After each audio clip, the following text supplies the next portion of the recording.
Tom Rodriguez muling nililigawan si Carla Abellana.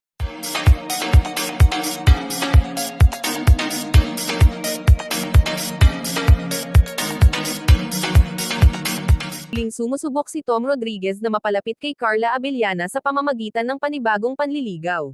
Ayon sa mga ulat, tahimik ngunit tuloy-tuloy ang kanyang mga hakbang upang muling mapasaya ang dating asawa. Nagpapadala umano siya ng bulaklak, sulat, at paboritong pagkain ni Carla. Inamin ni Tom na hindi pa rin nawawala ang pagmamahal niya sa aktres. Handa akong ligawan siya muli, kahit gaano katagal, pahayag ng aktor. Bagamat hindi pa malinaw ang sagot ni Carla, bukas naman daw ito sa maayos na komunikasyon. Nakikita raw ng ilan ang unti-unting paglapit muli ng loob ng aktres kay Tom.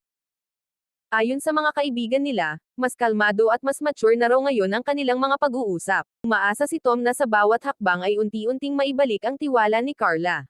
Patuloy siyang naniniwalang may pag-asa pa ang kanilang pag-ibig.